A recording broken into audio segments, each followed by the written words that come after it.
Old school scooter, classic na modern ng mga features. Isa sa mga paboritong scooter natin dito sa Pilipinas, hindi lang ng mga lalaki, kundi ng mga beginner na rin at mga lady rider. Iba kasi ang appeal nito sa mga beginner at dun sa mga lady rider na mahilig din sa classic scooter. Kung hindi kaya na-phase out ang Honda Scoopy dito sa Pilipinas, ano na kaya ang update sa kanya? Silipin natin ngayong araw ang kanyang looks, specs and features, at kung magkano ba kung sakaling nandito pa ang Honda Scoopy. Tara!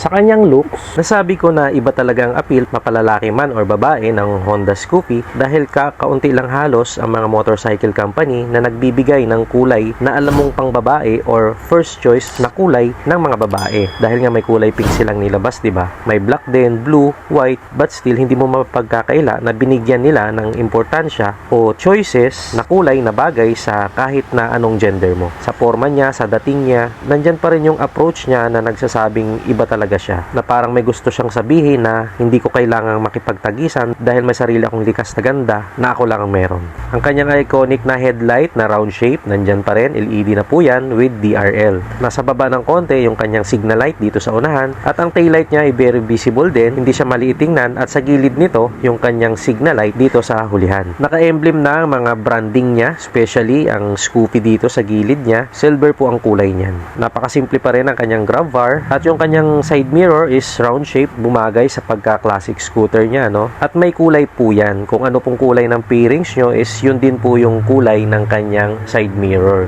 Kagaya ng kanyang muffler na may heat guard na nakakulay din naman ng kanyang body pairings. For example, itong kulay black, ang kulay ng kanyang heat guard is kulay black din. And then kung kulay pink po ang pairings nyo is kulay pink din po yung heat guard tsaka yung ating side mirror. Two-toned yung kanyang upuan, which is very nice kasi nabigyan ng pagka-premium yung quality ng kanyang upuan na bumagay sa overall looks niya. Gulay board sa scooter, hindi na bago yan pero bagay sa classic scooter lalo na dito sa Honda Scoopy. Iba yung kanyang dating eh. Sa looks niya wala nang dapat pagtalunan pa kasi isa naman talaga siya sa mga nauna nating ginusto kaysa sa ibang classic scooter na bago ngayon. Kaya lang nung time na pinag-iipunan na sana natin yan para bilhin ay bigla namang na-discontinue dito sa atin. Honda, pakibalik na yan dito. Sino ang relate dyan mga boss? Pakicomment yung kasi baba. At silipin naman natin yung puso ng motor na to, yung kanyang specs, ganun pa rin naman. Sakto ang performance at balance yung kanyang power output. Pero bago yan, kung hindi ka pa naka-like, paki-like naman ang ating content ngayon at paki-subscribe na rin para ma-update kita sa mga susunod nating content.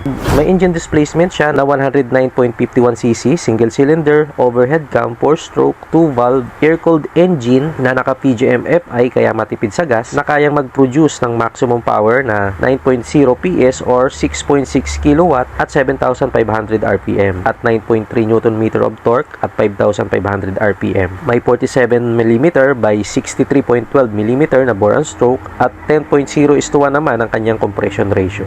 Electric po ang starting system ng retro-styled automatic scooter na to. Meron siyang tank capacity na 4.2 liters at fuel consumption naman na naglalaro sa 59 km per liter na nakadepende yan sa driving style natin, bigat ng rider at sa road condition. So, posibleng mas mapatipid pa natin kapag hindi tayo waswas magmaneho. May 4 na kulay nga pala na available ang Honda Scoopy dito sa Cambodia na under ng NCX. Kulay black, pink, gray at white. Alin sa mga yan ang gusto mo? Paki-comment nga sa ibaba.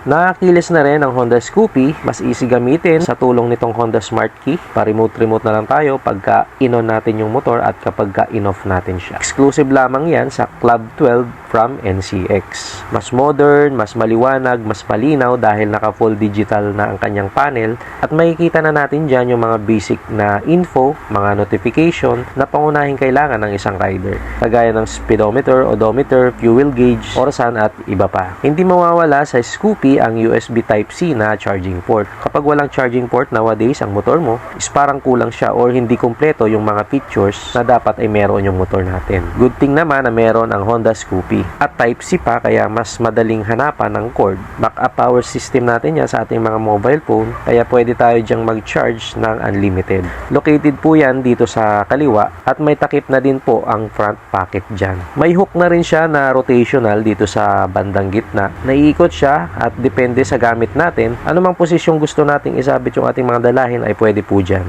May eco mode na din siya na naka-indicate yan dito sa kanyang panel. Ito yung technology na nagpapakita ng pinakamataas na antas sa pagtitipid ng gasolina. Plus, may idling stop system pa siya, kaya automatic na nagsha-shut off ang engine if nakahinto tayo ng more than 3 seconds to save fuel. At mag-restart ulit ito kapag pinigyan na natin yung ating silinyador. Sakto ang lawak ng ating underseat compartment para magkasya yung ating classic design na helmet, which is yung round shape lang, at pwede ding paglagyan ng ating mga essentials na dalahin kagaya ng kapote, payong, tumbler, tsinela, sapatos at iba pa. Equipped din siya ng combi brake system, kaya smooth at balanse yung ating stopping power, which is good sa mga baguhan na hindi pa marunong magbalanse ng mga preno. At naka-disc brake po siya sa unahan at naka-mechanical drum brake naman sa likuran. Telescopic fork ang suspension niya sa harap at single-sided shock naman sa huli or unit swing. 80/90/14 ang sukat ng gulong sa unahan at 90/90/14 sa likuran. Naka-tubeless na po yan at cast wheel. Maganda at sakto lang ang bigat ng kanyang frame, kaya maganda ang handling